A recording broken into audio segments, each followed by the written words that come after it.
Di hari pernikahanku, keluargaku memilih liburan mewah dan meninggalkanku.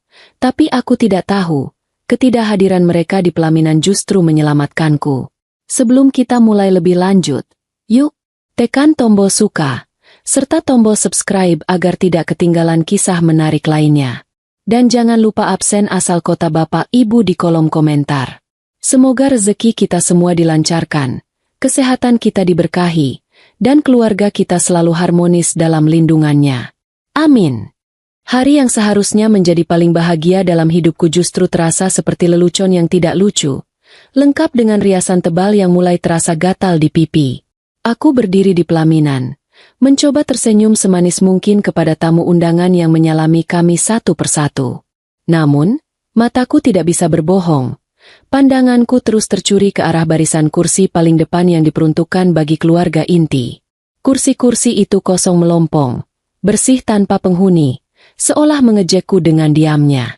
Tamu-tamu undangan yang datang membawa amplop sumbangan tentu saja berbisik-bisik. Mungkin mereka mengira orang tuaku sedang ke toilet berjamaah, atau sedang sibuk menghitung jatah catering di belakang. Padahal kenyataannya jauh lebih menyedihkan dari sekadar urusan perut. Kursi barisan depan itu kosong melompong karena keluarganya. Ayah kandungku, ibu tiriku, dan kakak tiriku memutuskan bahwa hadir di pernikahanku adalah kegiatan yang membuang-buang waktu. Arya, lelaki hebat yang kini resmi menjadi suaminya, menggenggam tanganku begitu erat sampai aku takut jari-jarinya akan kram. Dia tahu betapa hancurnya perasaanku saat ini, meskipun wajahku masih terpasang senyum palsu seharga jutaan rupiah hasil karya penata rias ternama. Arya berbisik pelan, menanyakan apakah aku baik-baik saja, dan aku hanya bisa mengangguk kaku seperti boneka kayu yang kehabisan minyak pelumas. Lucunya, di tengah drama keluarga ini, aku malah khawatir kalau tamu undangan akan protes karena rendang yang disajikan terlalu pedas atau es buahnya kurang manis. Ponselku yang kutitipkan di tas kecil di belakang kursi pelaminan terus bergetar, seakan memintaku untuk segera melihatnya. Saat ada jeda sepi karena antrean tamu mulai menipis, mungkin mereka lebih memilih menyerbu gubuk sate ayam daripada menyalamiku. Aku mencuri waktu untuk membuka ponsel. Ada puluhan pesan masuk dari teman-teman yang mengucapkan selamat. Tapi jariku justru bergerak lincah membuka aplikasi jejaring sosial. Firasatku mengatakan ada sesuatu yang harus kulihat. Sesuatu yang akan menjelaskan kenapa kursi kehormatan itu kosong. Benar saja, di halaman utama, muncul unggahan terbaru dari akun kakak tiriku, Dimas. Foto itu menampilkan wajah mereka bertiga yang sedang tersenyum lebar dengan latar belakang pegunungan bersalju di Eropa. Mereka terlihat sangat bahagia. Jauh lebih bahagia daripada saat berada di rumah bersamaku. Ayah memegang gelas minuman mahal, Ibu Ratna memamerkan mantel bulu barunya, dan Dimas tersenyum miring ke arah kamera. Tapi yang membuat darahku mendidih bukanlah fotonya, melainkan tulisan keterangan di bawahnya yang berbunyi, "Akhirnya bisa liburan tenang tanpa gangguan drama keluarga yang membosankan. Waktunya bersulang untuk kebebasan." Drama keluarga yang membosankan. Begitu mereka menyebut hari pernikahanku. Rupanya, akad nikah anak kandungnya sendiri kalah penting dibandingkan diskon akhir tahun di butik luar negeri. Rasa sakit hati ini anehnya tidak membuatku menangis meraung-raung di depan umum, melainkan membuatku merasakan ketenangan yang dingin dan menakutkan. Dulu, aku selalu memohon perhatian mereka, selalu berusaha menjadi anak penurut agar ayah mau melirikku sedikit saja, atau agar Ibu Ratna tidak mencari-cari kesalahanku. Aku seperti pungguk merindukan bulan, atau lebih tepatnya seperti orang bodoh yang menunggu hujan duit dari langit. Tapi hari ini, melihat unggahan itu, tali kekang yang selama ini mengikatku pada mereka putus seketika. Aku menoleh ke arah Arya, menatap matanya dalam-dalam, dan dia sepertinya mengerti perubahan tatapan mataku. Itu bukan tatapan sedih. Itu adalah tatapan seseorang yang sudah selesai dengan omong kosong.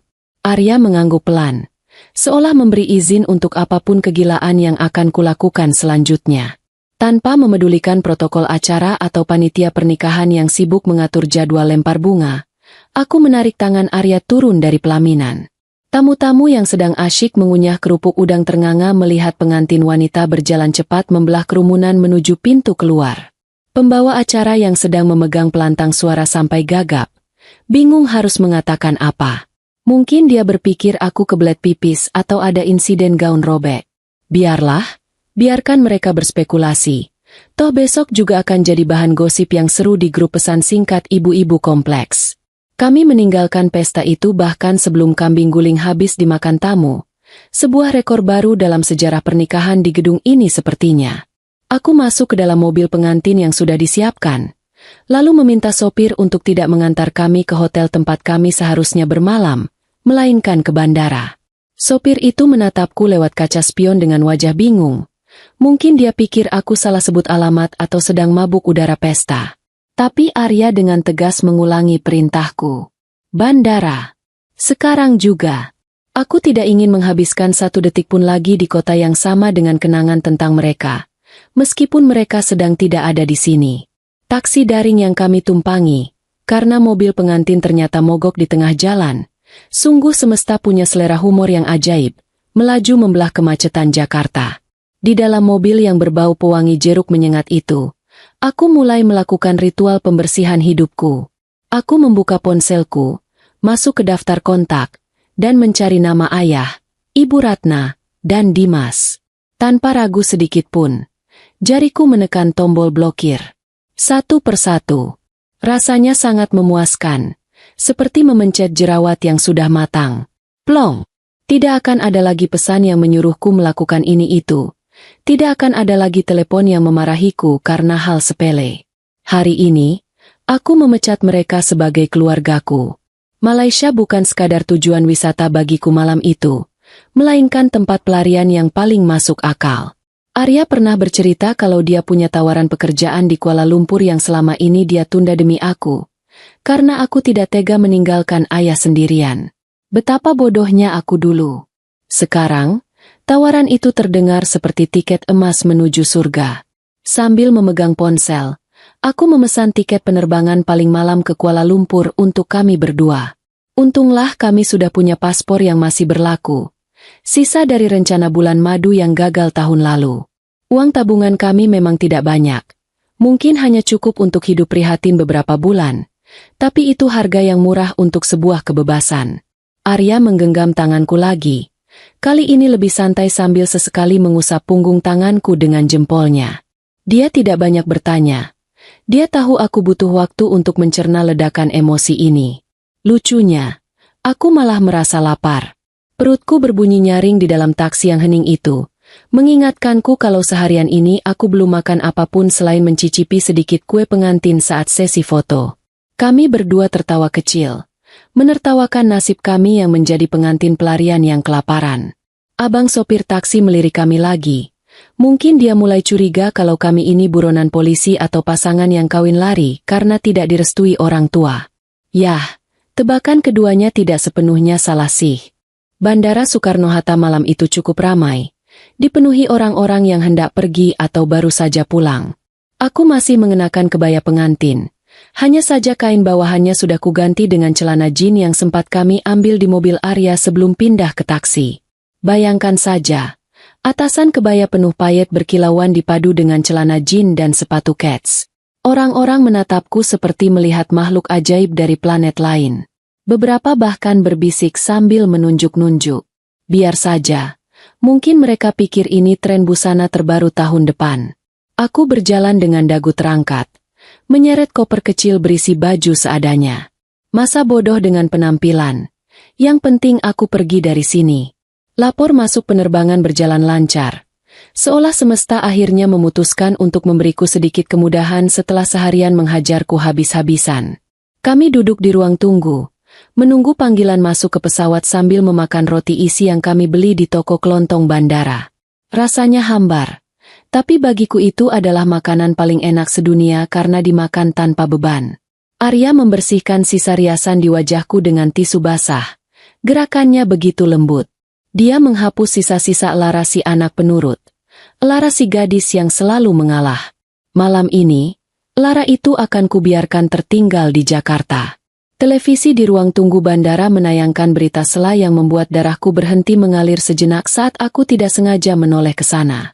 Pembawa berita dengan wajah serius melaporkan sebuah kejadian kebakaran hebat di sebuah kawasan perumahan elit. Jantungku berdegup kencang. Firasat buruk kembali menyergap. Kamera menyorot sebuah rumah yang dilalap api besar. Api yang menari-nari ganas melahap atap dan dinding. Aku mengenali pagar rumah itu. Aku mengenali pohon mangga di halamannya yang kini hangus. Itu adalah rumah kontrakan yang sudah kusewa dan bayar lunas untuk kami tempati setelah menikah. Rumah tempat seharusnya kami tidur malam ini. Berita itu menyebutkan bahwa kebakaran diduga akibat hubungan pendek arus listrik yang terjadi sekitar 1 jam yang lalu. Petugas pemadam kebakaran masih berusaha memadamkan api, namun bangunan itu sudah hampir rata dengan tanah. Reporter di lapangan mengatakan dengan nada dramatis bahwa berdasarkan data warga, rumah itu dihuni oleh pengantin baru, dan kemungkinan besar penghuninya terjebak di dalam karena mobil mereka tidak terlihat keluar. Gelas kopi di tangan Arya terjatuh, menumpahkan cairan hitam panas ke lantai. Kami berdua terpaku menatap layar televisi. Jika saja kami tidak kabur dari pesta, jika saja kami pulang ke rumah itu sesuai rencana, kami pasti sudah menjadi daging panggang sekarang. Arya menarik napas panjang. Wajahnya pucat pasi seperti mayat hidup. Dia menatapku dengan horor yang nyata. Kami berdua tahu, listrik di rumah itu baru saja diperbarui instalasinya minggu lalu. Ayahku yang menyuruh orang untuk memperbaikinya sebagai hadiah pernikahan. Katanya biar aman. Aman apanya? Ini bukan kecelakaan. Otakku berputar cepat menghubungkan titik-titik kejadian. Mereka pergi ke Eropa untuk membuat alibi. Mereka memastikan tidak ada di tempat saat kejadian. Dan rumah itu terbakar tepat di jam istirahat kami. Ini adalah rencana pembunuhan yang rapi. Sangat rapi sampai membuatku ingin muntah. Rasa mual menyerang perutku. Tapi aku menahannya sekuat tenaga. Aku tidak boleh lemah.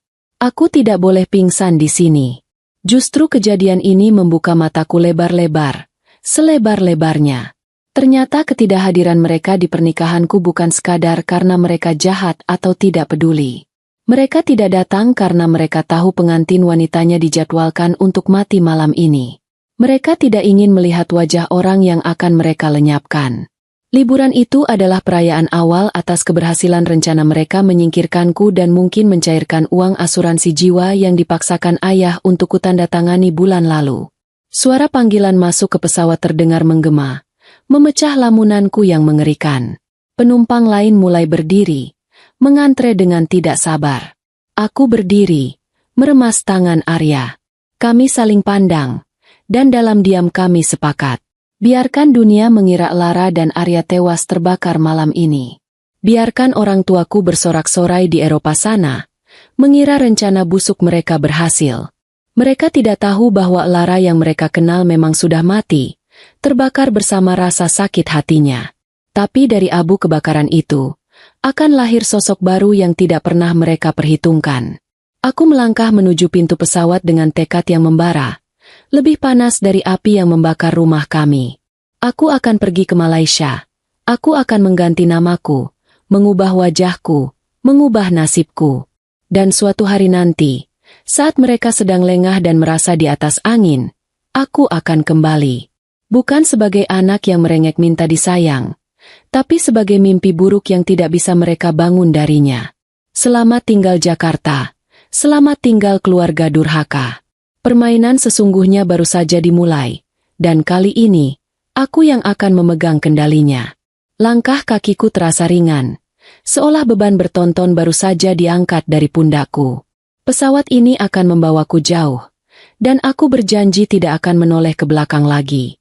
Udara di dalam kabin pesawat terasa dingin sekali, sangat kontras dengan hawa panas yang baru saja kutinggalkan di ruang tunggu bandara.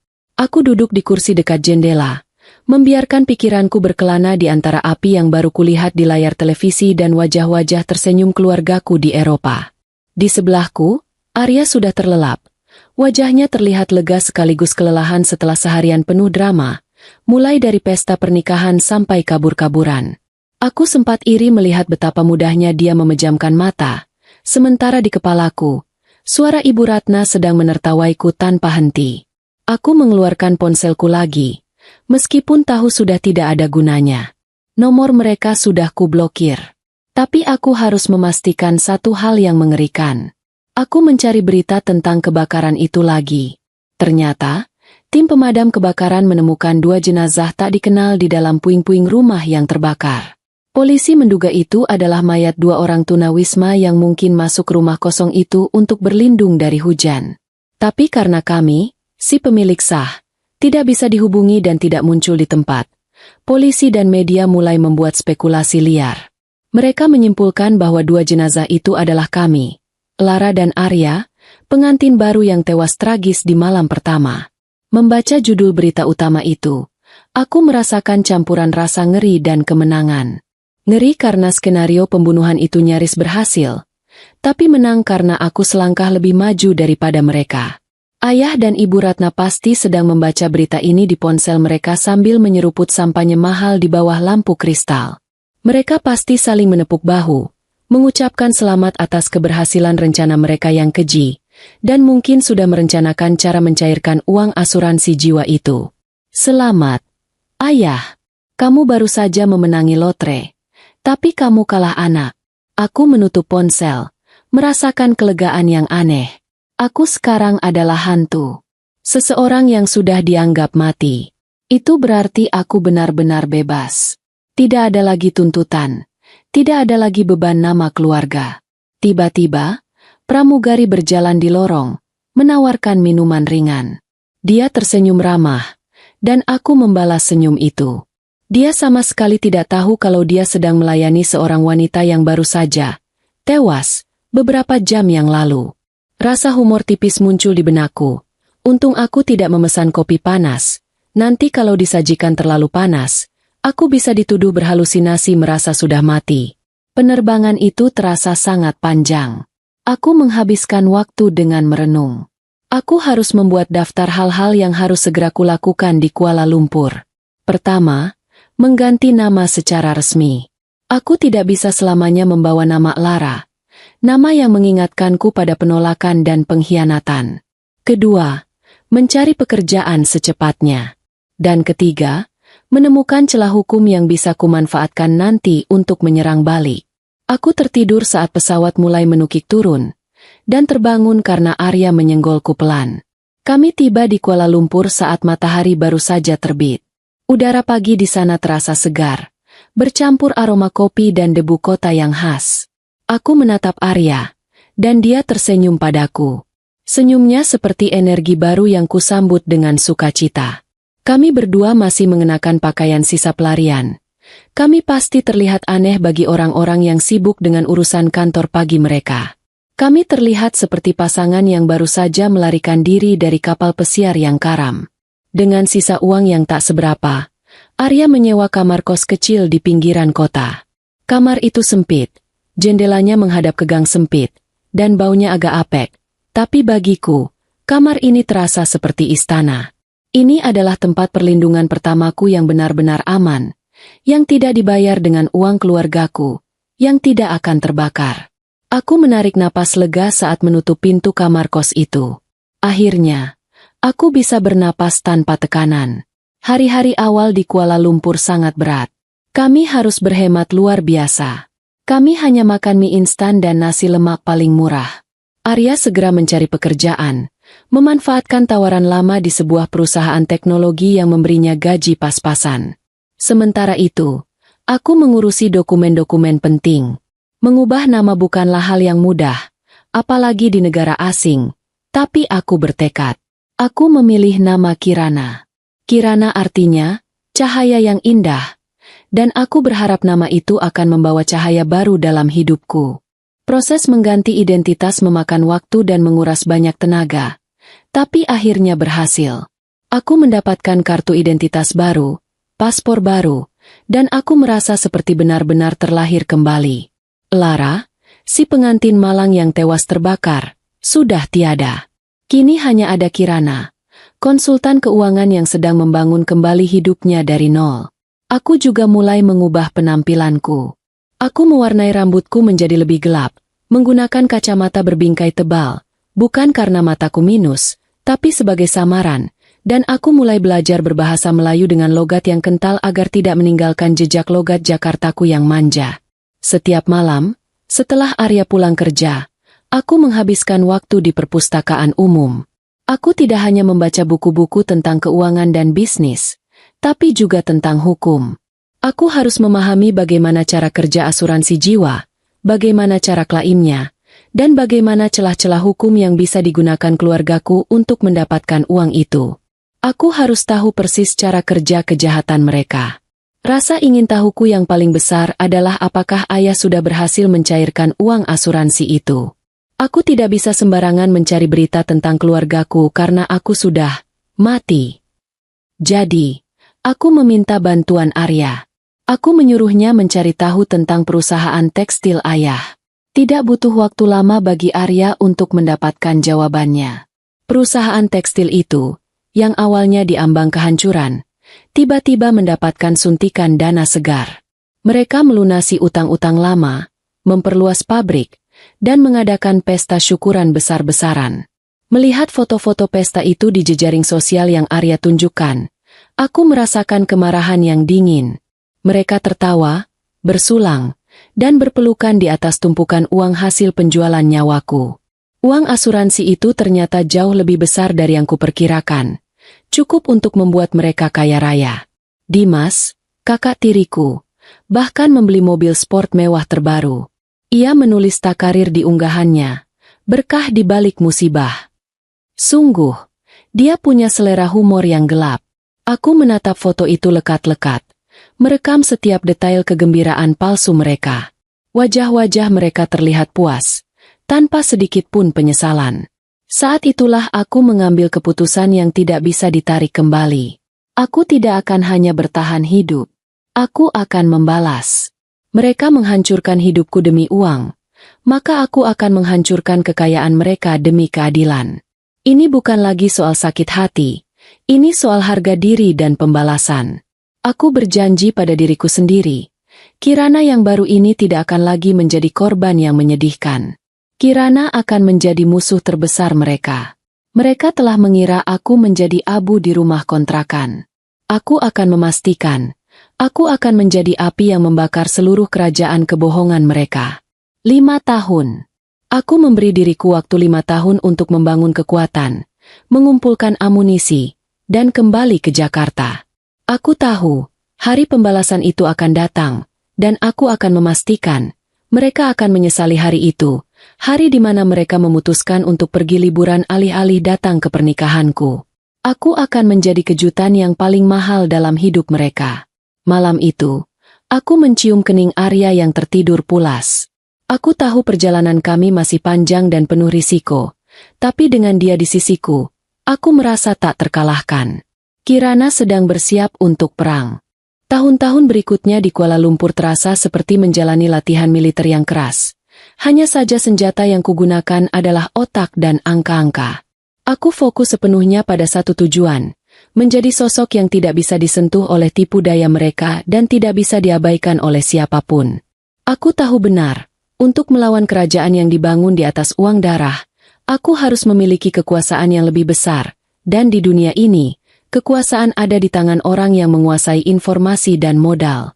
Jadi, aku mengubah diriku menjadi seorang profesional yang kejam dan cerdas. Arya adalah satu-satunya jangkarku di tengah badai ini. Setelah bekerja keras selama 2 tahun di perusahaan teknologi pertamanya, dia memutuskan untuk mengambil risiko besar.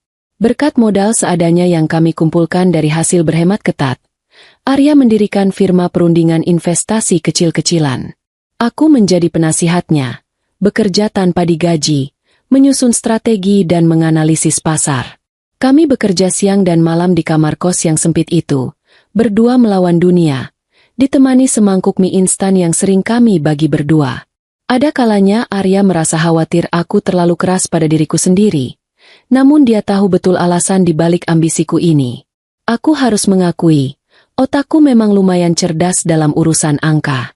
Semua energi emosional yang dulu kuhabiskan untuk memohon perhatian mereka, kini kualihkan untuk mempelajari seluk-beluk akuntansi, hukum perusahaan, dan investasi. Aku melahap semua buku dan jurnal, belajar secara otodidak, mengubah rasa sakit hati menjadi bahan bakar. Hanya dalam 3 tahun, firma kecil kami berkembang pesat. Klien-klien besar mulai berdatangan, Tertarik dengan analisis Arya yang tajam dan strategi keuangan yang kususun dengan sangat terperinci.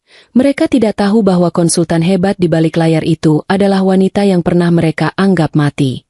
Untuk menyempurnakan penyamaran ini, aku sengaja membangun citra diri yang jauh berbeda dari Lara yang polos.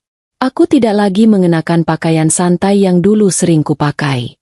Pakaianku kini didominasi setelan blazer yang berpotongan rapi, dipadukan dengan kacamata berbingkai tebal yang menutupi separuh wajahku. Aku melatih suaraku agar terdengar lebih berat dan lebih tenang, menghilangkan logat Jakartaku dan menggantinya dengan intonasi yang tegas dan terkesan agak dingin.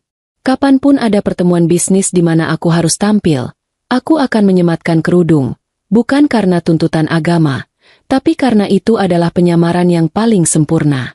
Kerudung menutupi rambutku, mengubah bentuk kepalaku, dan memberikan kesan misterius, membuat orang kesulitan mengingat wajahku dengan detail.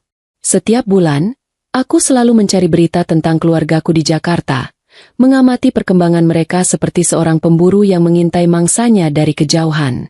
Perusahaan ayah, berkat suntikan dana asuransi itu, kini tumbuh menjadi konglomerasi tekstil raksasa yang tidak hanya berkuasa di pasar domestik, tetapi juga mulai merambah pasar ekspor di Asia.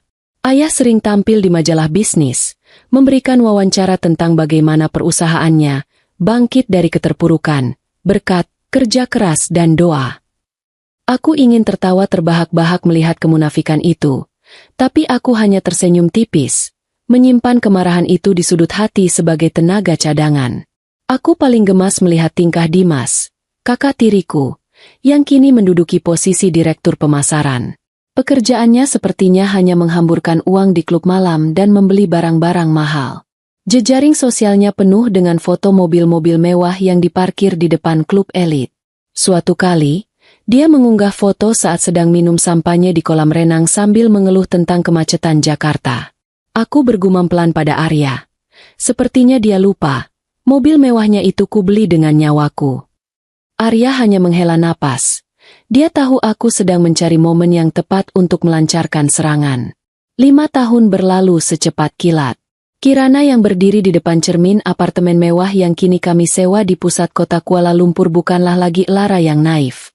Aku kini memiliki reputasi, uang, dan jaringan yang kuat di dunia bisnis. Aku juga berhasil mendapatkan lisensi konsultan keuangan internasional, sebuah pencapaian yang membuatku menjadi salah satu yang termuda di bidang itu. Aku sudah siap. Sudah waktunya Kirana pulang. Momen kepulangan itu datang dengan sendirinya, tanpa perlu kurencanakan secara dramatis. Ayah mengirimkan surat elektronik ke banyak firma investasi di Asia, termasuk firma kami. Dia mengumumkan bahwa perusahaannya, yang kini bernama Raja Wali Tekstil, sedang mencari pemodal besar untuk mendukung rencana IPO, penawaran umum perdana saham, di Bursa Efek Jakarta. IPO adalah momen yang rentan dan kritis bagi sebuah perusahaan, karena semua pembukuan mereka akan diperiksa habis-habisan oleh auditor independen. Ini adalah pintu yang sempurna untukku masuk kembali. Arya, yang kini menjabat sebagai direktur utama firma kami, menyerahkan berkas tawaran itu kepadaku sambil tersenyum penuh arti. Waktunya tiba. Kirana, kamu mau mengambil proyek ini sendiri? Tanyanya. Aku mengambil berkas itu, mencium aroma kertas mahal yang baru dicetak, dan merasakan detak jantungku yang berpacu kencang. Ini bukan lagi soal pekerjaan. Ini adalah misi pribadi. Tentu saja, jawabku. Siapa lagi yang lebih cocok menjadi auditor mereka selain orang yang telah mereka bunuh demi perusahaan itu? Aku merencanakan kepulangan ini dengan sangat matang, seperti merencanakan invasi militer. Aku tidak akan terbang ke Jakarta sebagai auditor biasa. Aku akan terbang sebagai Kirana, perwakilan tunggal dari firma investasi asing yang ditakuti, seseorang yang memegang kunci untuk pendanaan IPO. Ayah pasti akan senang melihat prospek dana segar dari luar negeri, dan dia tidak akan pernah curiga kalau auditor yang datang adalah hantu dari masa lalunya. Kami bahkan memesan tiket pesawat kelas utama. Dimas pasti akan iri melihatku. Tepat sebelum keberangkatanku, aku melakukan satu hal terakhir. Aku membuat penyamaran baruku sedikit lebih kejam. Aku menghubungi seorang kenalan lama di Jakarta yang berprofesi sebagai penyelidik swasta. Aku memintanya untuk melakukan penyelidikan ulang terhadap kebakaran 5 tahun lalu. Tujuannya bukan untuk mencari tahu siapa yang melakukannya. Aku sudah tahu jawabannya, melainkan untuk mencari tahu apakah ada data yang luput dari perhatian polisi dulu. Aku butuh bukti yang tidak terbantahkan, sesuatu yang bahkan aku sendiri tidak duga.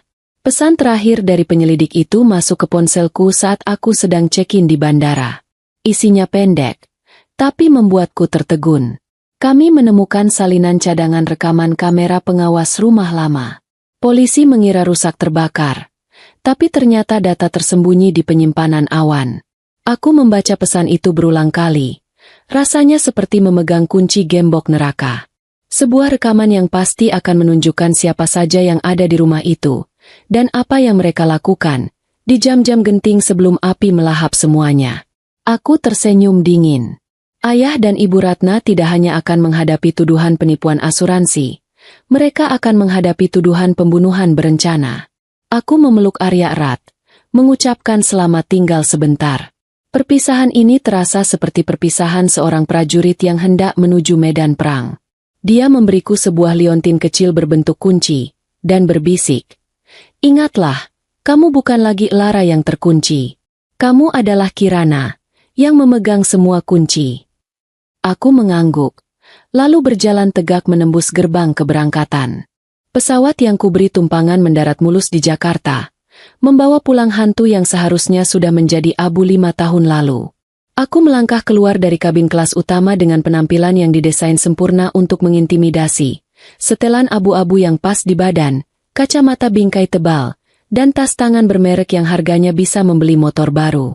Aku bukan lagi Lara yang lugu, melainkan Kirana, seorang perunding asing dari Kuala Lumpur yang sangat berkuasa. Aku tahu benar, di Jakarta, penampilan adalah segalanya, dan aku harus terlihat seperti seseorang yang tidak mungkin mereka abaikan. Udara Jakarta yang panas dan lembab langsung menyambutku, tapi aku tidak peduli. Aku merasakan sensasi aneh yang menyenangkan, perpaduan antara nostalgia masa lalu dan euforia balas dendam. Mobil mewah dari firma ayah sudah menungguku, lengkap dengan sopir berseragam yang membukakan pintu untukku dengan penuh hormat. Aku sempat berpikir, mereka menjemputku dengan mobil yang uangnya dari asuransi kematianku sendiri? Sungguh ironi yang lezat. Aku hanya mengangguk kaku pada sopir itu dan masuk ke kursi belakang yang dingin. Pertemuan pertama di kantor pusat Raja Wali Tekstil berlangsung keesokan harinya. Perusahaan itu tampak megah. Sebuah gedung pencakar langit yang dulunya hanya ada di mimpi ayah. Semua kemewahan ini, semua kesuksesan ini, adalah hasil dari rencana jahat yang nyaris merenggut nyawaku. Ruang rapat di lantai atas didominasi meja panjang dan kursi-kursi mahal. Di sana, duduklah mereka bertiga, triumvirat serakah yang ingin membunuhku. Ayah, Pak Haris, tampak sedikit lebih tua dengan rambut yang sudah memutih di beberapa bagian, tapi matanya masih memancarkan keserakahan yang sama. Ibu Ratna duduk di sebelahnya, mengenakan perhiasan berlian yang berlebihan, wajahnya terlihat tegang, mungkin hasil dari perawatan kecantikan mahal untuk menutupi jejak-jejak stres akibat kejahatan mereka. Dan yang terakhir, Dimas, kakak tiriku, duduk santai sambil memainkan pulpen emas. Dia terlihat bosan, seolah pertemuan penting ini hanyalah gangguan dari jadwal bersenang-senangnya. Aku masuk ruangan didampingi seorang asistenku yang kubawa dari Malaysia. Mereka bertiga berdiri menyambutku. Aku menjaga wajahku tetap datar, tanpa ekspresi, seperti sedang menghitung neraca keuangan yang rumit. Ayah mengulurkan tangan sambil tersenyum lebar. Senyum palsu yang sama seperti saat ia berpura-pura bangga padaku dulu. "Selamat datang, Cik Kirana."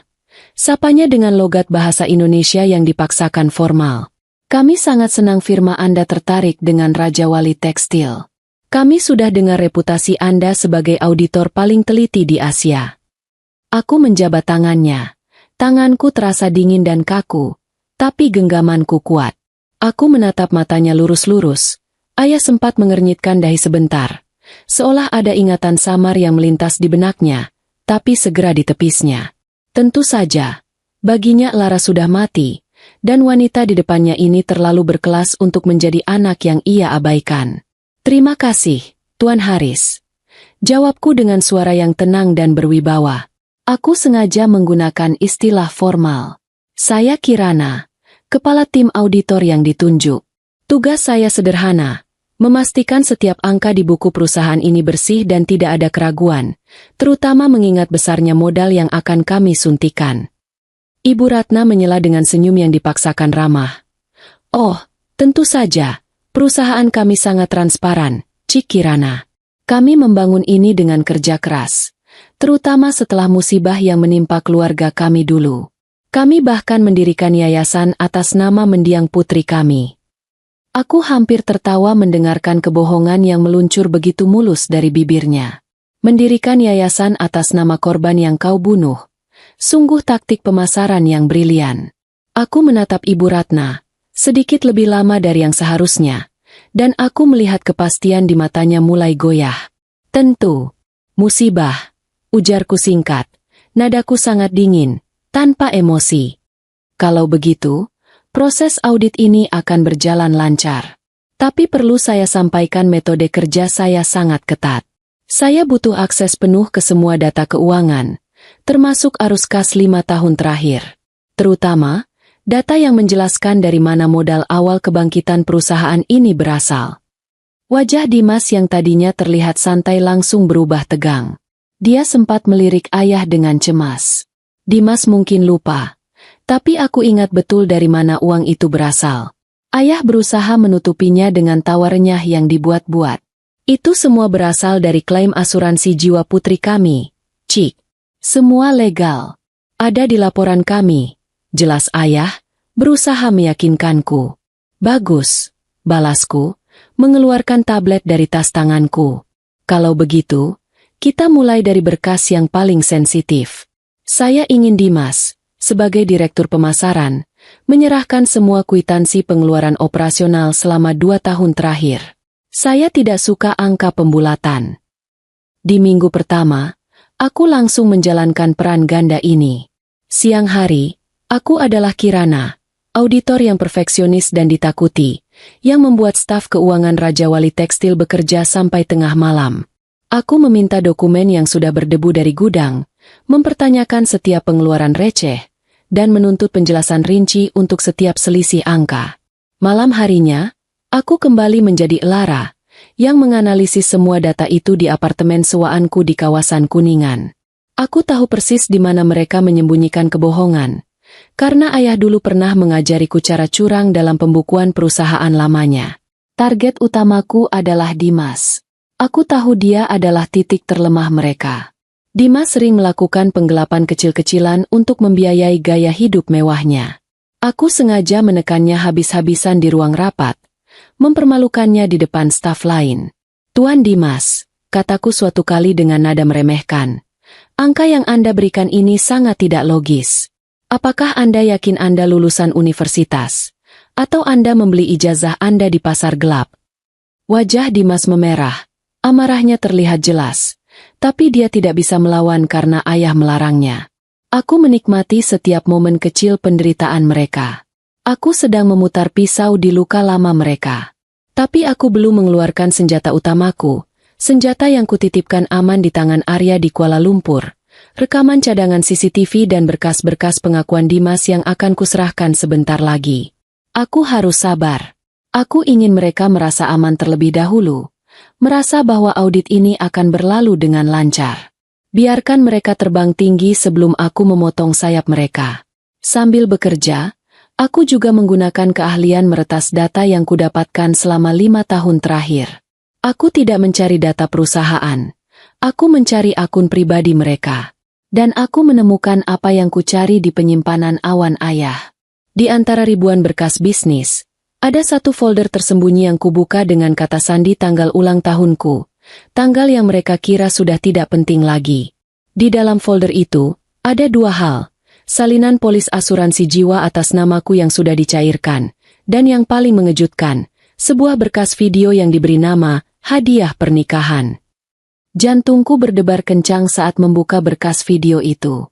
Itu adalah rekaman dari kamera pengawas di rumah kontrakan yang terbakar. Videonya buram, tapi jelas. Dan di sana, di detik ke-45, Aku melihatnya.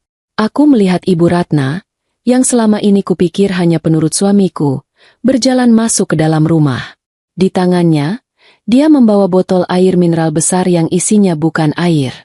Dia menyiramkan cairan itu di lantai rumah, tepat di kamar yang seharusnya menjadi kamar pengantin kami. Dia tersenyum. Senyum kemenangan seorang pembunuh. Aku menghela napas panjang, menatap layar laptopku. Kemarahan itu tidak lagi panas, tapi dingin seperti bongkahan es. Aku tidak kaget, tapi melihatnya dengan mata kepala sendiri memberikan rasa sakit yang berbeda. Ini bukan hanya konspirasi. Ini adalah tindakan kejam yang direncanakan oleh ibu tiri yang tidak pernah mencintaiku. Tapi aku tahu, video ini, rekaman ini, adalah akhir dari permainan mereka. Sekarang, aku siap untuk menyajikan hidangan penutup yang pahit untuk keluargaku. Meskipun tanganku gemetar hebat saat melihat rekaman video Ibu Ratna, keesokan harinya aku tetap datang ke kantor Raja Wali Tekstil dengan wajah Kirana yang tak tersentuh. Aku tidak bisa membiarkan mereka melihat keretakan sedikit pun dalam topengku. Aku harus melanjutkan permainan psikologis ini, memberikan mereka kejutan-kejutan kecil yang mengingatkan bahwa hantu dari masa lalu sedang mengawasi mereka. Aku ingin mereka merasa tertekan, tercekik oleh ketakutan yang tidak bisa mereka ceritakan kepada siapapun. Saat jeda makan siang yang mewah, yang tentu saja dibayarkan menggunakan dana operasional perusahaan mereka, aku memesan kurir dari toko barang antik kecil di Jakarta Pusat. Aku tidak memesan barang antik, melainkan sebuah replika gembok tua yang sedikit berkarat. Gembok itu sengaja kucat dengan warna hitam pekat dan kumasukkan ke dalam kotak beludru merah yang elegan, seolah itu adalah perhiasan mahal. Gembok itu mirip sekali dengan gembok yang dulu ayah gunakan untuk mengunci gudang penyimpanan di rumah lama kami. Aku meminta resepsionis untuk mengantar kotak hadiah itu langsung ke ruang kerja Ibu Ratna, dengan catatan, hadiah dari rekanan bisnis terbaik di Malaysia. Tak lama kemudian, aku mendengar teriakan kecil dari lorong kantor. Suara melengking yang hanya bisa dikeluarkan oleh Ibu Ratna saat ia sedang panik atau melihat kecoa.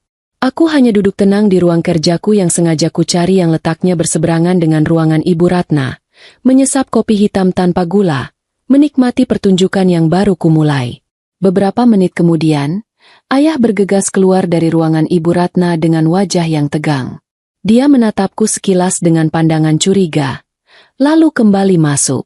Aku tahu gembok itu adalah pengingat yang sangat kuat bagi mereka berdua.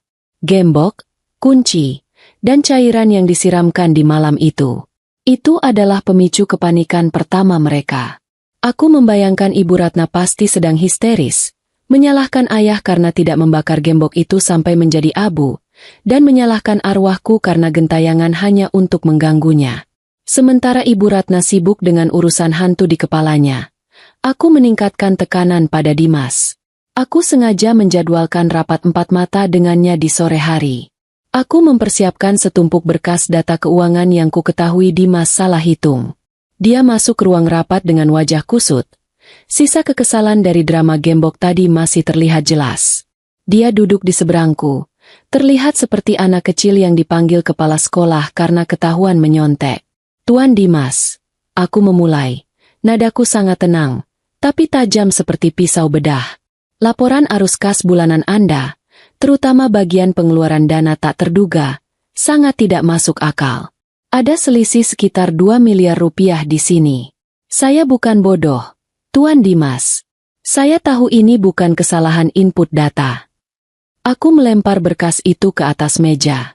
Dimas tersentak, lalu mencoba tersenyum. Senyum gugup yang sering dia pakai saat berurusan dengan rentenir. Ah, itu hanya masalah teknis, Cik Kirana. Angka-angka itu adalah pinjaman pribadi yang akan segera saya tutup sebelum IPO. Saya sedang mencoba proyek sampingan yang sangat menguntungkan. Proyek sampingan. Potongku cepat. Membeli mobil mewah? Atau mungkin menanam modal di situs perjudian daring yang legalitasnya dipertanyakan? Bukankah itu yang Anda lakukan, Tuan Dimas? Menguras uang perusahaan untuk gaya hidup yang tidak bisa Anda pertanggungjawabkan. Wajah Dimas langsung memucat, seperti warna kertas HVS. Dia menatapku dengan mata melotot. Tak percaya bahwa aku tahu detail pribadi yang sangat dirahasiakannya. Dia bahkan tidak tahu bahwa selama 5 tahun ini, aku sudah mempelajari semua kebiasaan buruknya, termasuk cara dia menyamarkan pembayaran ke rekening perjudian daring yang ia anggap aman. Bagaimana Anda tahu? Bisiknya, suaranya tercekat. Aku tersenyum tipis, sebuah senyum yang tidak sampai ke mata. Itu tugas saya, Tuan Dimas. Menggali, menemukan, dan membongkar. Dan percayalah, ini hanyalah puncak gunung es. Saya juga sudah menemukan bukti transfer dana ke rekening di luar negeri yang tidak terdaftar. Dan saya yakin itu bukan uang untuk membeli cenderamata untuk Ibu Ratna. Aku sengaja menekan kata, cenderamata, untuk mengingatkannya pada gembok tadi. Dimas mulai berkeringat dingin. Dia menarik dasinya seolah dasi mahal itu mencekiknya. Dia melihat ke arah pintu, seperti hendak kabur, tapi kakinya terlalu lemas. Dia tahu kalau ayah sampai tahu dia menggelapkan uang sebanyak itu di tengah proses IPO, ayah tidak akan segan-segan memasukkannya ke penjara, meskipun ia adalah anak kandungnya, atau lebih tepatnya anak tiri kesayangan. Bagi ayah, uang jauh lebih penting daripada ikatan darah. Aku melanjutkan, nadaku kini terdengar berempati, tapi menusuk. Raja Wali Tekstil sedang dalam masa genting.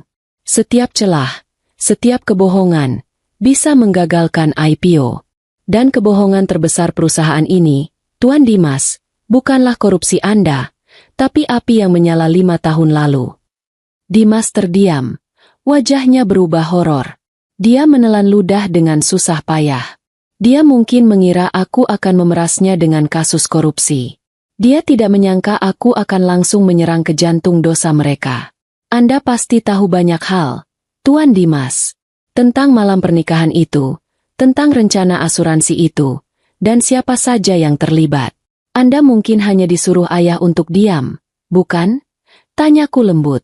Aku memberinya jeda. Jeda yang sangat panjang, membiarkan ancaman penjara karena korupsi dan ketakutan akan api neraka beradu di kepalanya. Dimas adalah pengecut, dan pengecut akan selalu memilih menyelamatkan diri sendiri.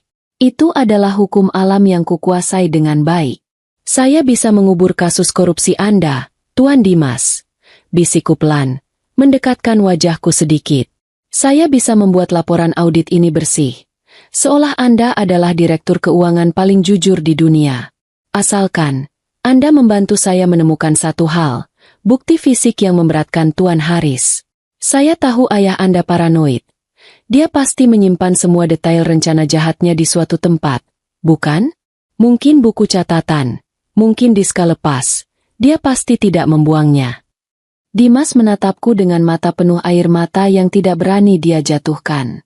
Dia terlihat seperti berada di persimpangan jalan, antara mengkhianati ayah atau membusuk di penjara. Aku tahu dia sudah memilih. Aku hanya perlu menunggunya mengucapkan kata-kata itu. Dia tidak akan menjadi pahlawan. Dia hanya akan menjadi tikus yang melarikan diri dari kapal yang tenggelam. Dan aku sudah siap dengan pukatnya. Detik-detik di ruang rapat itu terasa lambat sekali, diwarnai suara pendingin ruangan yang mendesis dan napas Dimas yang tersengal-sengal. Wajahnya yang tegang dan berminyak terlihat jelas di bawah lampu ruangan yang terang. Dia tahu kalau aku bukan sekadar auditor biasa. Aku adalah iblis yang memberinya pilihan, penjara atau pengkhianatan. Dia memilih yang kedua. Aku sudah tahu dia akan memilih yang kedua. Pengecut sejati selalu memilih menyelamatkan kulitnya sendiri. Ada buku catatan hitam, bisik Dimas. Suaranya parau seperti orang kehausan. Ayah menyimpannya di brankas rahasia di balik lukisan besar di ruang kerjanya di rumah. Isinya semua pembayaran, semua tanggal, semua nama suruhan dan salinan semua berkas asuransi. Dia tidak pernah membuangnya. Dia bilang itu untuk jaga-jaga kalau Ibu Ratna atau suruhannya mencoba memerasnya. Aku mengangguk puas. Aku tahu ayah punya kebiasaan menyimpan piala kemenangan dalam bentuk berkas rahasia. Itu adalah kelemahan pria sombong, merasa pintar dan yakin tidak akan pernah tertangkap. Aku mengeluarkan alat perekam suara kecil dari saku blazerku, alat yang sudah menyala sejak Dimas masuk ruangan. Aku tersenyum tipis. Pengakuan korupsi Dimas sudah kudapatkan, Dan sekarang, aku punya kunci brankas rahasia ayah. Dengarkan aku baik-baik, Tuan Dimas. Kataku, kini dengan nada perintah. Malam ini, kamu pulang. Ambil buku catatan hitam itu dan juga semua diska lepas yang kamu temukan di sana. Besok pagi, kamu serahkan padaku, dan berkas korupsi kamu akan hilang dari laporan audit. Kamu akan selamat.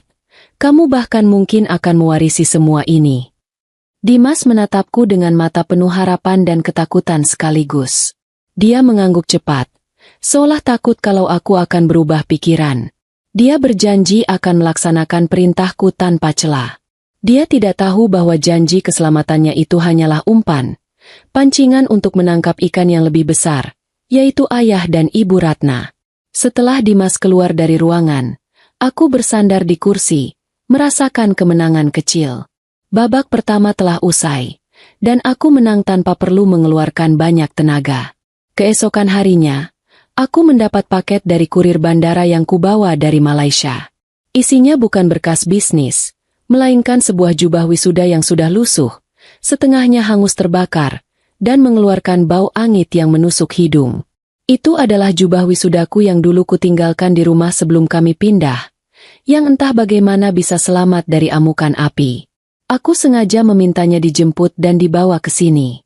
Aku ingin memberikan Ibu Ratna hadiah, kejutan yang lebih personal.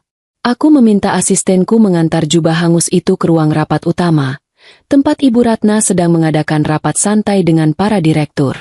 Aku sengaja meminta dia mengatakan bahwa jubah itu adalah contoh bahan tekstil yang baru kami dapatkan dari pemasok di Malaysia.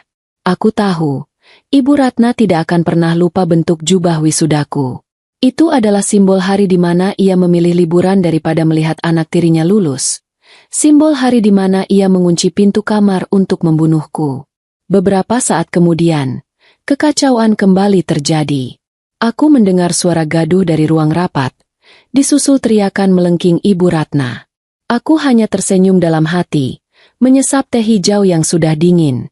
Aku tahu dia pasti sedang menjerit-jerit panik, menuduh arwahku telah membuntutinya dari alam baka, atau dari Malaysia. Tentu saja, aku mendengar dia berteriak. Itu pasti dia. Anak sialan itu menghantui kita. Ayah pasti sedang mencoba menenangkan Ibu Ratna, tapi dia juga pasti merasa takut. Teror gembok dan sekarang jubah hangus? Itu bukan kebetulan. Itu adalah pesan yang sangat jelas. Seseorang di luar sana tahu rahasia mereka. Seseorang sedang mempermainkan kewarasan mereka.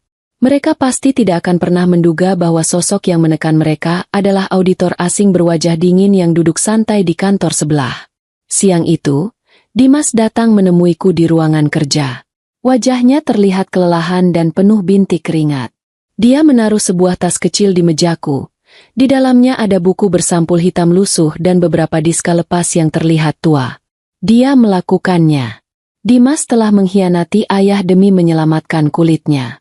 Matanya memohon padaku, memohon agar aku menepati janjiku. Aku sudah serahkan semuanya, Cik Kirana, katanya dengan suara bergetar. Sekarang, hapus berkas-berkas korupsi saya, tolong. Aku mengambil buku hitam itu, merasakan tekstur kertasnya yang tebal. Aroma apeknya seperti bau uang lama yang busuk. Aku menyimpannya di tas kerjaku, lalu tersenyum kepada Dimas. Tentu saja, Tuan Dimas, saya akan menjaga janji saya. Aku berbohong. Aku tidak akan menghapus bukti korupsinya. Aku hanya akan menggunakannya sebagai cadangan amunisi. Dimas tidak akan pernah tahu. Dia berjalan keluar dengan langkah yang sedikit lebih ringan, seperti baru saja menjual jiwanya tapi merasa lega karena tidak perlu lagi memikirkan utang-utangnya. Setelah Dimas pergi, aku memasukkan buku hitam itu ke dalam pemindai dokumen raksasa di ruanganku. Setiap halaman, setiap detail, setiap nama, setiap angka, semuanya dipindai dan disimpan di penyimpanan awan yang aman. Aku melihat catatan-catatan tulisan tangan ayah, rincian pembayaran kepada Joko si tukang api, dan salinan surat asuransi dengan nilai klaim yang fantastis. Semua bukti kejahatan mereka terkumpul sempurna. Aku sekarang memiliki semua yang kubutuhkan untuk mengirim mereka sekeluarga ke tempat yang seharusnya. Sel penjara. Aku menelepon Arya di Kuala Lumpur. Dia langsung mengangkatnya. Suaranya terdengar cemas. Bagaimana? Sudah dapat? Sudah, sayang. Semua ada di tanganku. Jawabku pelan. Tapi suaraku penuh kemenangan. Termasuk salinan video yang kau kirimkan. Semuanya sudah aman. Sekarang kita hanya perlu mengatur panggung sandiwara terakhir.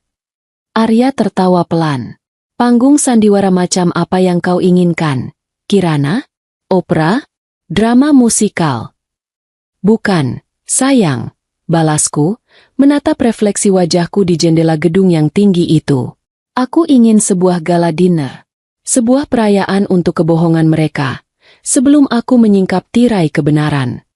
Aku ingin mereka berada di puncak kebahagiaan. Merayakan kesuksesan IPO yang sebentar lagi mereka raih. Sebelum aku menjatuhkan mereka dari ketinggian. Itu adalah pembalasan yang paling manis. Aku menutup telepon, dan mulai menyusun rencana untuk acara yang akan menjadi malam paling memalukan dalam sejarah keluarga Raja Wali Tekstil. Mereka akan merayakan kemenangan, sementara aku merayakan kehancuran mereka. Aku memutuskan bahwa pesta perayaan menjelang penawaran saham perdana, IPO, Raja Wali Tekstil adalah panggung yang sempurna untukku. Ayah sangat bersemangat dengan pesta itu. Mengundang semua orang penting, investor kelas kakap, pejabat, sosialita, dan tentu saja, semua wartawan dari media terkemuka. Baginya, pesta ini adalah penanda resmi kemenangannya, penanda bahwa ia telah berhasil bangkit dari kebangkrutan, bahkan setelah musibah yang menimpa keluarganya. Aku hanya tersenyum memikirkan betapa naifnya dia. Di hari-hari menjelang pesta, aku meningkatkan teror psikologis pada Ibu Ratna. Aku sengaja mengirimkan satu pesan singkat yang hanya berisi tanggal dan jam pernikahanku 5 tahun lalu.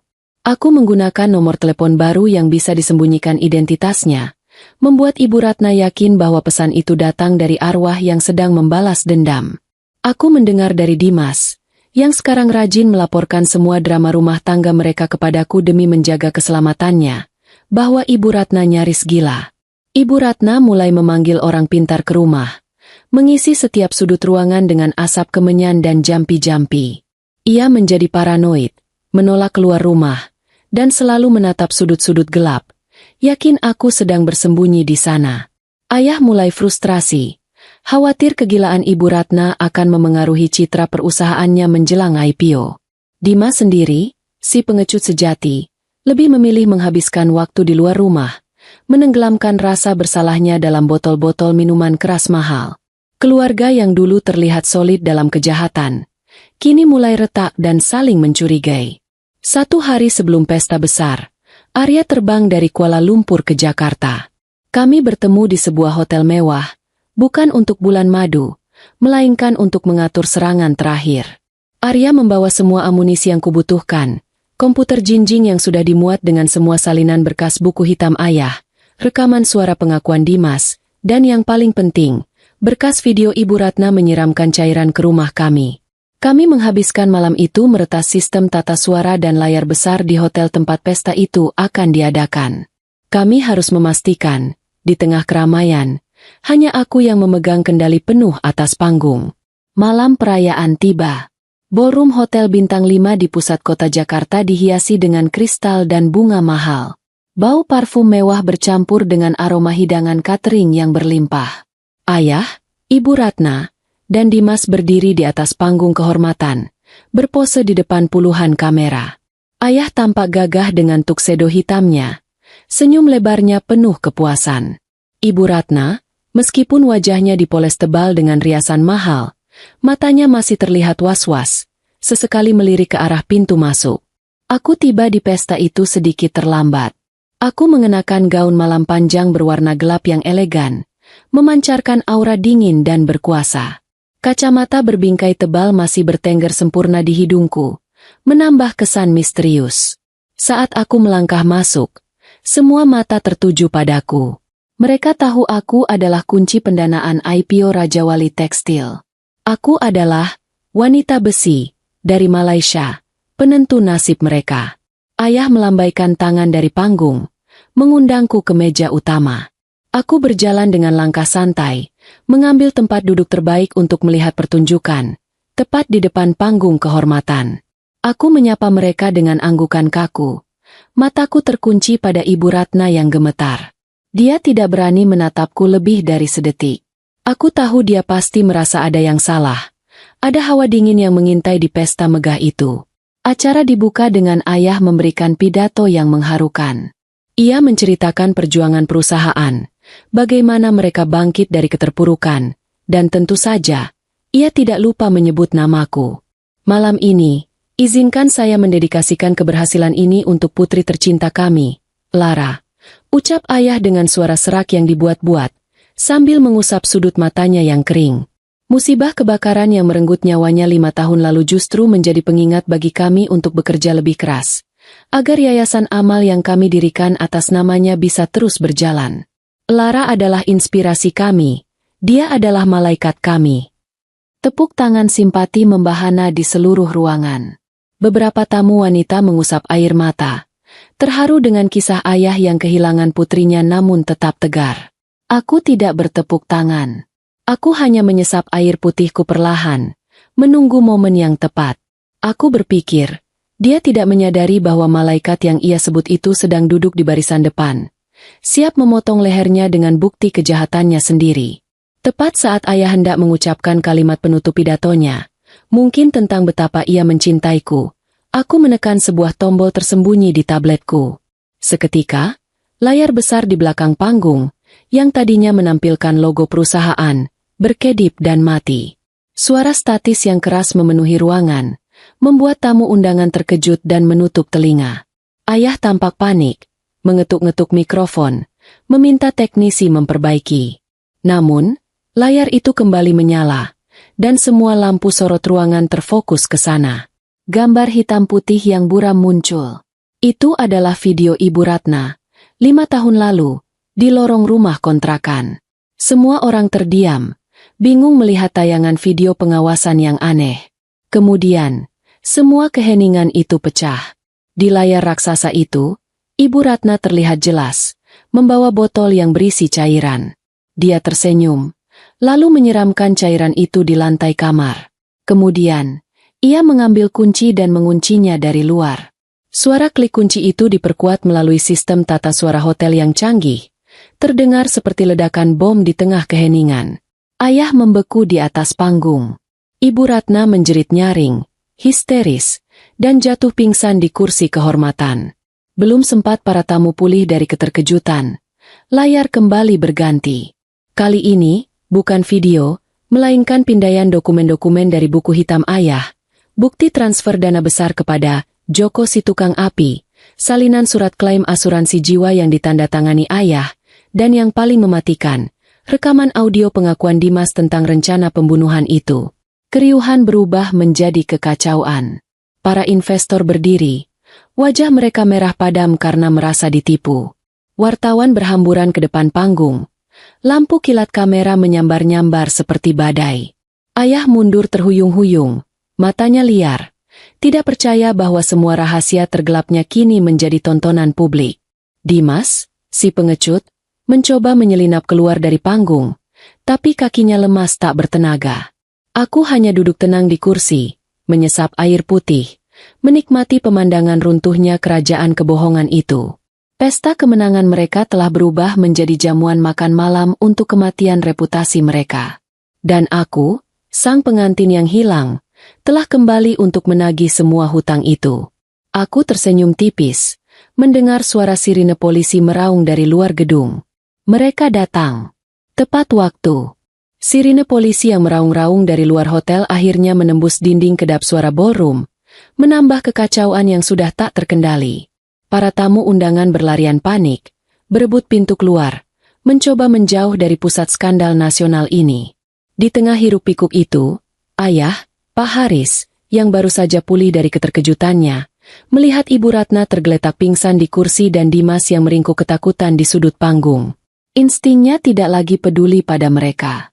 Ia hanya ingin menyelamatkan diri sendiri, harta yang paling ia cintai.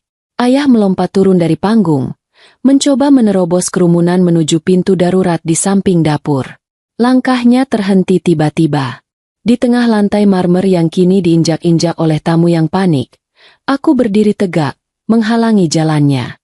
Aku adalah satu-satunya orang di ruangan itu yang terlihat tenang. Wajahku datar, mataku menatap ayah dengan dingin, tanpa sedikit pun keraguan. "Minggir! Minggir kau!" teriak ayah. Suaranya parau dan penuh amarah. Dasi mahalnya sudah miring, rambutnya acak-acakan. Wibawa seorang pemimpin perusahaan sudah lenyap, berganti kepanikan seorang kriminal yang tertangkap basah. Dia mencoba mendorongku, tapi aku tidak bergeming. Aku terlalu kokoh untuk didorong.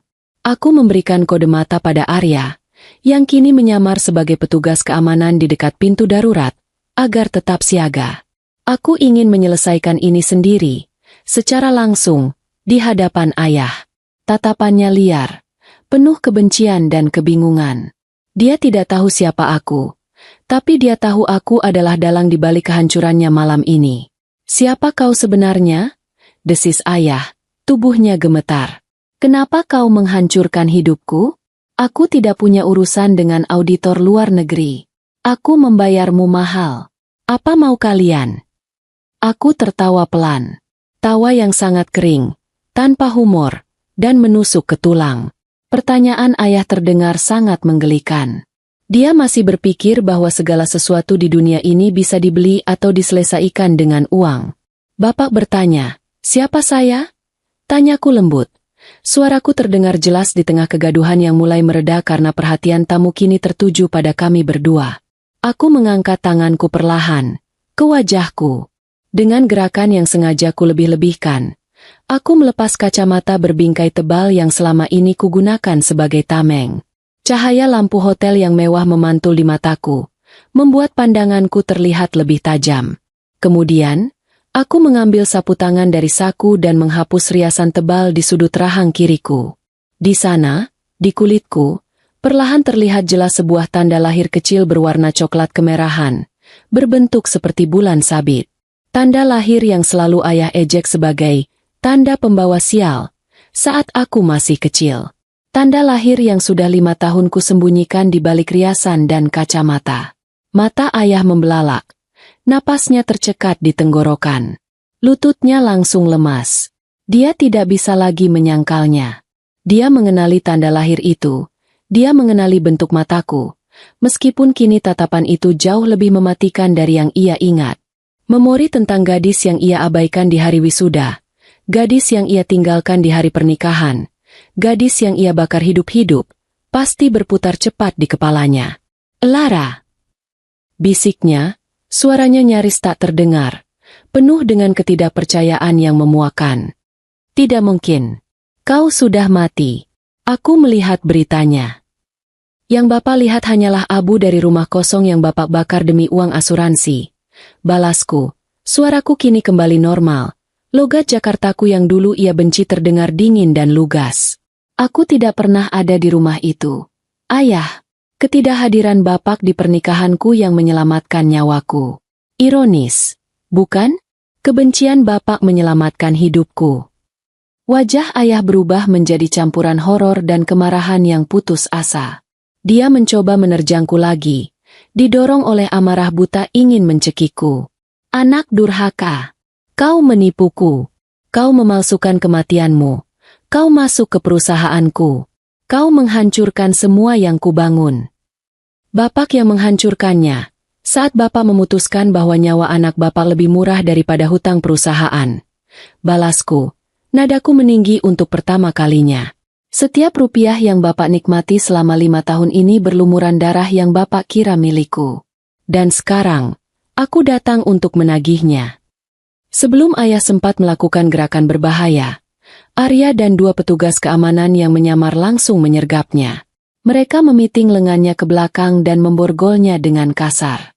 Ayah meronta-ronta, berteriak memaki-maki, tapi tenaganya sudah habis. Di sisi lain ruangan, polisi berseragam lengkap mulai memasuki ballroom. Mereka membangunkan Ibu Ratna yang pingsan, hanya untuk memborgol tangannya. Ibu Ratna menjerit histeris saat melihat borgol itu, memanggil-manggil nama ayah, tapi tidak ada yang bisa menolongnya. Dimas ditangkap di dekat pintu keluar. Wajahnya pasrah. Dia tidak melawan. Dia tahu ini adalah akhir.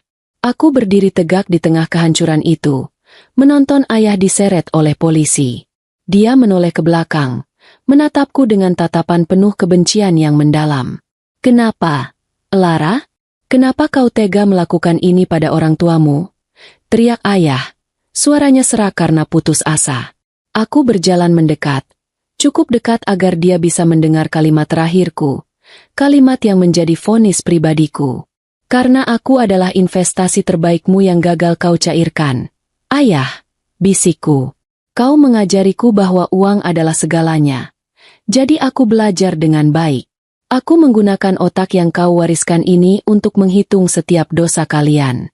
Dan malam ini adalah jatuh tempo. Selamat menikmati liburan yang sesungguhnya." Polisi menyeret ayah keluar. Suaranya hilang ditelan kerumunan wartawan yang menyerbunya. Aku berdiri sendirian di tengah sisa-sisa pesta yang berantakan, menarik napas panjang. Aku telah membalas dendam. Lara sudah mati, dan Kirana kini telah terlahir kembali. Ini adalah awal dari kebebasan yang sesungguhnya. Setelah panggung kehancuran itu usai, aku tidak tinggal lama di ballroom. Urusan penangkapan dan segala kekacauan itu kuserahkan sepenuhnya pada pihak kepolisian dan Arya, yang segera kembali ke Malaysia untuk mengurus firma kami. Aku kembali ke apartemen sewaanku di Kuningan, duduk sendirian di sofa, menatap gemerlap lampu kota. Rasa lelah yang luar biasa menyerangku, tapi ada rasa kosong yang aneh, seolah tujuan hidupku selama 5 tahun terakhir tiba-tiba menghilang. Balas dendam memang manis, tapi tidak lantas mengisi semua lubang kehampaan di hati. Beberapa hari berikutnya, berita tentang skandal Raja Wali Tekstil mendominasi semua media nasional. Kasus ini menjadi skandal paling memalukan dalam sejarah bisnis Indonesia. Ayah, Ibu Ratna, dan Dimas, wajah mereka terpampang di semua halaman depan koran, bukan sebagai pengusaha sukses, melainkan sebagai kriminal keji. Masyarakat marah besar. Tidak habis pikir bagaimana orang tua bisa begitu tega membunuh anak sendiri demi uang asuransi. Mereka yang dulu diagung-agungkan, kini dicaci maki. Aku mengikuti jalannya proses hukum dari balik layar. Aku menyerahkan semua bukti yang kumiliki, rekaman video yang sudah diperjelas, salinan buku hitam ayah, dan pengakuan Dimas. Polisi dan jaksa penuntut umum terkejut dengan kelengkapan bukti yang kuserahkan. Kasus ini begitu solid sehingga mereka tidak bisa menyangkalnya. Mereka sudah kehilangan segalanya. Seluruh harta benda ayah, rumah mewah, mobil, perhiasan, saham perusahaan, dibekukan dan disita oleh negara untuk membayar ganti rugi kepada para investor dan denda pidana. Kehidupan di penjara bagi mereka bertiga adalah neraka yang sempurna, sesuai dengan apa yang mereka tanam. Aku mendapat laporan rutin dari kenalan di kepolisian tentang kondisi mereka. Ayah, Pak Haris, yang dulunya seorang raja bisnis, kini ditempatkan di sel isolasi karena risiko bunuh diri. Tanpa uang, tanpa kekuasaan, dan tanpa orang yang bisa ia perintah, ayah kehilangan akal sehatnya perlahan-lahan. Dia sering terlihat bergumam sendiri, tangannya bergerak-gerak di udara seolah sedang menghitung saham yang tidak ada, terjebak dalam delusi masa jayanya yang tidak akan pernah kembali. Raja bisnis itu kini hanya seorang narapidana renta yang gila. Ibu Ratna mengalami nasib yang lebih tragis. Wanita yang seumur hidupnya selalu tidur di atas kasur empuk dengan spray sutra, kini harus tidur berhimpitan di lantai semen yang dingin dan kotor. Ia menjadi bulan-bulanan tahanan lain karena sikapnya yang sombong di awal. Kewarasannya semakin tergerus oleh ketakutan. Setelah teror yang kuberikan, ia benar-benar yakin aku menghantuinya. Dia sering terbangun tengah malam, menjerit histeris, memanggil-manggil namaku, memohon ampun, dan berteriak bahwa ia tidak mau dikunci dan dibakar. Karma telah mengambil kebebasannya dan juga kewarasannya. Dimas, si pengecut yang paling lemah, adalah yang paling menderita secara fisik. Dia ditempatkan di sel yang penuh sesak bersama pelaku kriminal jalanan. Tubuhnya yang tidak pernah terbiasa dengan kerja keras dan kekerasan menjadi sasaran empuk. Dia yang biasa hidup mewah, kini harus berebut jatah makanan yang rasanya hambar. Harga dirinya sebagai anak orang kaya diinjak-injak sampai rata dengan tanah. Aku tahu, penyesalan terbesarnya bukanlah karena dia jahat, melainkan karena dia ketahuan, dan dia telah mempercayai orang yang salah, aku. Momen paling mendebarkan dalam seluruh proses ini adalah saat persidangan vonis. Aku dihadirkan sebagai saksi kunci, Lara yang bangkit dari kematian. Aku berdiri di kursi saksi dengan pakaian yang rapi, tenang, dan bersinar. Aku menceritakan semua detail rencana jahat mereka, mulai dari asuransi jiwa hingga kebakaran. Aku berbicara dengan suara yang jelas dan tegas, tidak terlihat seperti korban yang menyedihkan, melainkan seperti pemenang. Saat aku menatap mata mereka satu persatu, ayah tampak terpukul. Dia melihat produk didikan terbaiknya, kecerdasan, ketenangan, dan kekejaman dalam membalas dendam, justru ada pada anak yang ia buang. Hakim akhirnya menjatuhkan vonis. Palu diketuk dengan suara yang menggelegar, menjadi lonceng kematian bagi masa depan mereka. Ayah divonis penjara seumur hidup atas percobaan pembunuhan berencana tingkat 1 dan penipuan asuransi skala besar.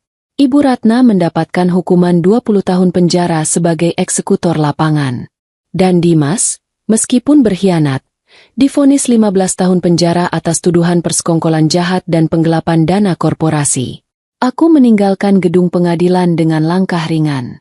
Di luar, kerumunan wartawan langsung menyerbuku, mencoba mendapatkan komentar. Aku hanya memberikan satu pernyataan singkat, keadilan telah ditegakkan. Setelah itu, aku menghilang dari keramaian, kembali ke mobil yang sudah menungguku. Aku telah mendapatkan balas dendamku. Dan itu sempurna.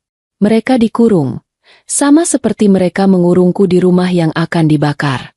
Bedanya, pintu sel mereka tidak akan pernah terbuka lagi. 6 bulan berlalu setelah vonis dijatuhkan, dan Jakarta terasa jauh lebih ringan. Langit di atas ibu kota tampak cerah, tidak lagi mendung seperti hari pernikahanku yang penuh drama 5 tahun lalu. Aku berdiri di balkon apartemen baru yang kusewa, memandangi kemacetan kota dari ketinggian. Tidak ada lagi detak jantung yang memburu karena adrenalin balas dendam.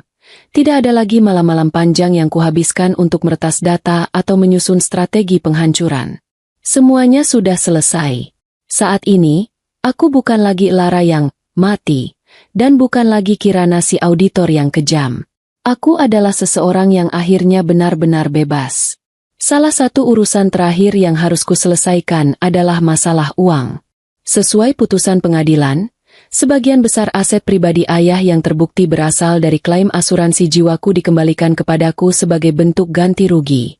Nilainya sangat fantastis, cukup untuk membuatku hidup mewah seumur hidup tanpa perlu bekerja lagi. Uang itu adalah darah yang beku. Itu adalah uang yang dulu membuat ayah rela menjadi pembunuh, membuat Ibu Ratna menjadi eksekutor, dan membuat Dimas menjadi pengkhianat.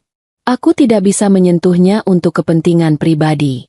Menggunakan uang itu sama saja dengan memvalidasi kejahatan mereka.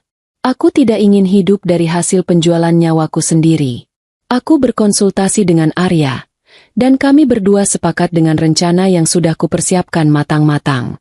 Pagi itu, aku mengemudikan mobil menuju pinggiran kota Jakarta, ke sebuah kawasan yang jauh dari gedung-gedung pencakar langit. Tujuanku adalah sebuah kompleks bangunan sederhana namun asri, panti asuhan kasih bunda. Aku telah melakukan riset mendalam tentang panti ini. Pengelolaannya jujur, transparan, dan benar-benar fokus pada pendidikan serta pemulihan trauma anak-anak terlantar. Di kantor kecil yang sederhana, aku bertemu dengan ibu panti. Aku menyerahkan dokumen transfer bank yang mencantumkan jumlah yang sangat besar. Aku mendonasikan 100% uang restitusi yang kuterima untuk panti asuhan tersebut. Ibu panti terbelalak. Matanya berkaca-kaca melihat deretan angka 0 itu. Mbak Kirana, ini jumlah yang sangat besar. Ini bisa mengubah hidup ratusan anak di sini. Kita bisa membangun sekolah baru, klinik. Suaranya tercekat. Aku tersenyum. Senyum yang tulus, tanpa beban, yang pertama kali kurasakan setelah bertahun-tahun. Saya sangat yakin, Bu, anggap saja ini hadiah dari seseorang yang dulu pernah berharap punya tempat berlindung yang aman. Gunakan untuk menyelamatkan masa depan mereka. Pastikan tidak ada satupun dari mereka yang merasa dibuang atau tidak berharga. Saat menandatangani akta hibah itu, aku merasakan beban berat di pundakku terangkat sepenuhnya. Uang itu, sumber malapetaka keluargaku, kini telah disucikan menjadi harapan bagi anak-anak yang membutuhkan. Aku telah memutus rantai keserakahan yang melilit garis keturunan itu. Aku tidak mewarisi dosa ayah. Aku memilih jalanku sendiri. Keluar dari panti asuhan, matahari sudah mulai condong ke barat, memancarkan cahaya keemasan yang hangat. Ponselku berdering. Nama Arya muncul di layar. Dia sudah kembali dari Kuala Lumpur dan sedang menungguku di bandara. "Kamu jadi datang makan malam nanti?" tanya Arya di seberang telepon. Suaranya terdengar renyah dan penuh kehangatan, seperti suara rumah. Aku menemukan tempat satai ayam enak di daerah selatan. Aku tersenyum simpul, merasakan desiran hangat di hatiku yang sudah lama membeku. Dulu aku berpikir cinta adalah kelemahan yang akan dimanfaatkan orang lain. Tapi Arya berbeda. Kesabaran dan ketulusannya perlahan meruntuhkan tembok tinggi yang kubangun. "Ya, aku jadi datang," jawabku. "Kirim lokasinya. Aku meluncur sekarang." Aku mematikan sambungan telepon dan masuk ke dalam mobil. Sebelum menyalakan mesin, aku menatap pantulan wajahku di kaca spion. Tidak ada lagi Lara si gadis naif yang menyedihkan. Tidak ada lagi korban yang ketakutan. Yang ada hanyalah Kirana, nama yang kupilih sendiri, identitas yang kubangun dengan keringat dan air mataku. Aku menyalakan mesin mobil. Suara deru halus mesin terdengar merdu. Aku menurunkan kaca jendela, membiarkan angin sore menerpa wajahku. Saat mobil mulai melaju meninggalkan pelataran panti asuhan, aku tidak menoleh ke belakang. Masa laluku sudah terkubur di balik jeruji besi bersama orang-orang yang mencoba menghancurkanku. Di depanku, jalanan terbentang luas, lurus, dan terbuka. Masa depan adalah kanvas putih yang siap kulukis dengan warna-warna kebahagiaan yang kupilih sendiri. Aku telah membunuh masa laluku, bukan hanya untuk bertahan hidup, tapi untuk bisa lahir kembali sebagai versi diriku yang lebih baik dan lebih berharga. Mobil itu melaju kencang, berbaur dengan arus lalu lintas kota yang dinamis, membawa Kirana menuju janji makan malamnya, menuju tawa yang nyata, dan menuju kebebasan mutlak yang tak akan pernah bisa direnggut oleh siapapun lagi.